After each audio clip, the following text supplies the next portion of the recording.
Hey, what's up, everyone? Welcome back to another recent acquisitions video. It's been more than a minute since I did one of these, and I felt definitely overdue. Definitely would like to do these like quarter yearly and maybe more once all the COVID and all the ways of the world that's going on right now is over with. Back when back to usual record buying habits and that. Um, I wish I was making these a decade ago or so when, I was going to the record store a lot and, there would probably be an update video every month or so, and even that would seem overdue. But as it is, quarter yearly is fine because, especially during January and to a lesser extent February, I really wasn't acquiring that much stuff. This past month I did get a few more things, so I thought it's definitely video time. I'll start it off with the CDs, and I won't hold it up right at all. So this one was from a friend. It's Never Joy. You can check them out on Bandcamp. And I believe it's the solo project. I thought it was a band, but I believe it's a solo project of Ed Tullett. As usual, I'm probably mispronouncing someone's name, and I apologize. And it's really cool. It's signed and numbered and everything, 133, with a signature, which is amazing. I love stuff like that. Makes it feel more personal. So, yeah. Unfortunately, I haven't listened to it yet, but I've listened to a couple others this friend gave me, and it was really nice of her. She also gave me this one, which came without a case, but it's Ancient Origins, and it's actually the name of the CD, and not the artist. But it's kind of like minimal, sort of. Well, the first song has vocals. There are some vocals on the record, but it's very kind of meditative, percussive, but meditative, and yeah, I listened to it once. It's definitely something to put on, when you're just trying to chill or go to sleep, or if you can read and listen to music, maybe that's a good thing to listen to. But I can never get any reading done when I'm listening to music. Winter Sleep, love this band. I have all their albums except one now, and that's called Hello Hum. And Winter Sleep are one of my favorite Canadian bands. They're one of my favorite live bands to see. I don't listen to their recorded material all that often, but whenever we see them live, they just bring it. They're one of the best live bands I've seen, and that's saying a lot. And I believe this is their most popular album, sales-wise. It definitely has their biggest hit on it, Weighty Ghost. I would say it ranks around the middle for me in their discography. I like their couple of early ones a little better, and there's one since then that I like more, but yeah, one step closer to finishing the Winter Sleep collection. One more album to go, and I love this band. This band is so good. They're from Eastern Canada. Winter Sleep, it's just good indie rock, and man, live, they are amazing. This one has Oblivion and Archaeologists on it, which are two of my favorite Winter Sleep songs. So that was wicked. And this is another group we saw live. I've actually seen them a couple times, but she also gave me this one, Edward Sharpe and the Magnetic Zeros. And yeah, I've heard one of their albums. I'm not a big fan of their big hit, but I'm definitely game to try this one out. So now let's get into the records. Of course, I'm pretty sure I held this up in the Foo Fighters video, I think, or I mentioned it, but it's Medicine at Midnight. Of course, this one is kind of the Foo Fighters doing a more dance rock thing, generally. Obviously, Waiting on a War is not like that. But Making a Fire is one of my favorite Foo Fighters songs in the last 15 years, so that's great. And I didn't like Shame Shame initially, but in context of the record, I think it really works. I really like that one. Cloud Spotter, No Son of Mine. Yeah, great tracks. And I know that some fans really don't like this one that much. I think it's one of their best post one-by-one albums. And I don't know, I hated the album cover when it was first unveiled, but I actually don't mind it now, and the colors and all that. It looks more like a Flaming Lips album with the eyeballs everywhere, because that group is obsessed with eyeballs, for better or for worse. Probably for worse. But, and that's not a slight that it looks like a Flaming Lips album cover. I love the Flaming Lips. And they're another one of my favorite bands.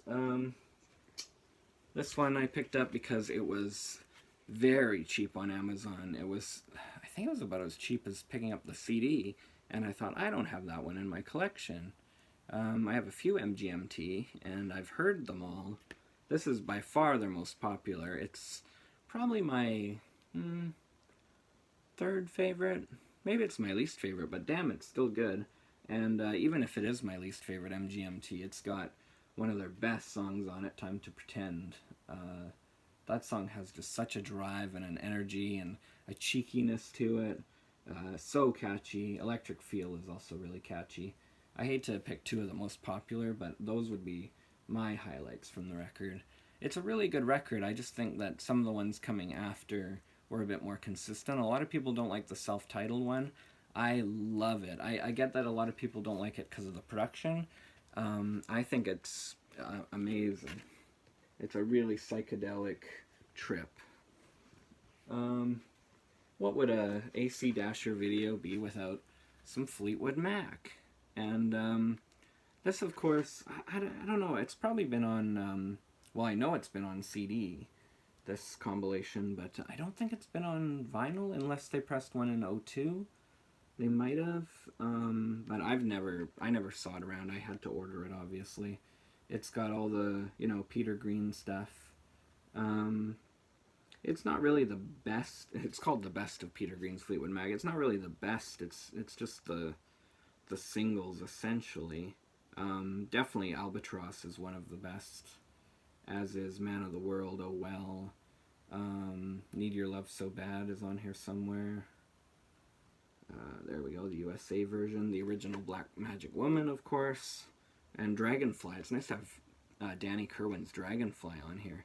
I don't want to sound like a contrarian, but I definitely would say some of the best of Peter Green is off Then Play On, but this is a nice compilation to have, and I've got The Pious Bird of Good Omen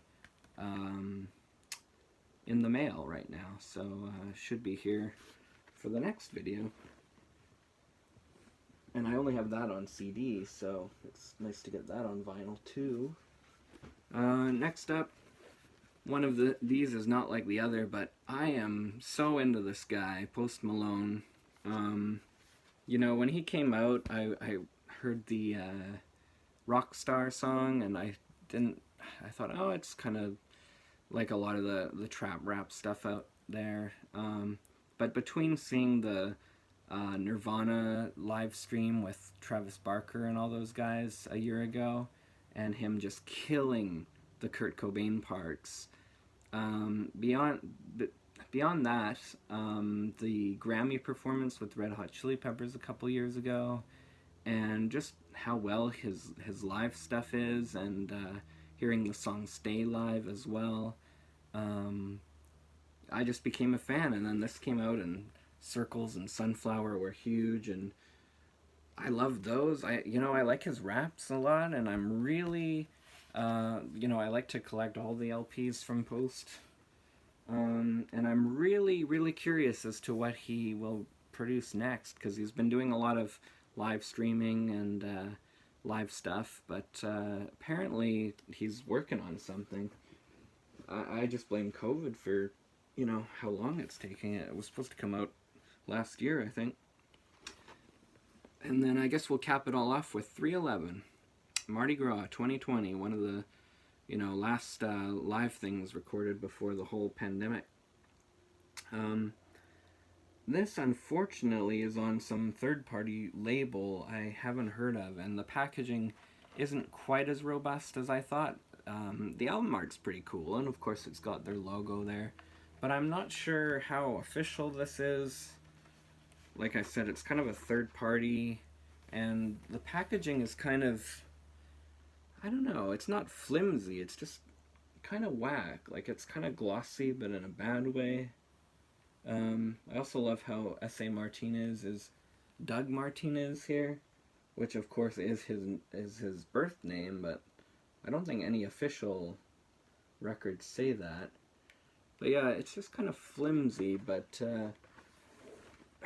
and the band didn't announce anything the day this came out. I know that Nick Hexum liked someone's tweet saying they were enjoying the Blu-ray of this, which I do have that too, but I'm showing the music collection today, so I won't show the Blu-ray. It came the day the record came. But, you know, it may not be, you know, from their album, their record label, or Capricorn or any of that, but it's cool to have. It's definitely cool as a keepsake, and it's cool to have the colored vinyl and that. I've heard this on Spotify and that, but for shame, I haven't played the record, so I gotta get on that. You ever notice how records never go in when people are on camera? But then when you're chilling by yourself, they go in really easily. So, yeah. I'll wrap that up. Hopefully, there will be more to show on the next update video. Thank you so much for tuning in, everyone. Show your thoughts on these releases. Tell me what you've been buying lately on physical media. Let's talk about physical media because it's awesome. So, yeah, peace out, everyone. Thanks for tuning in, and we'll see you on the next one. Take care.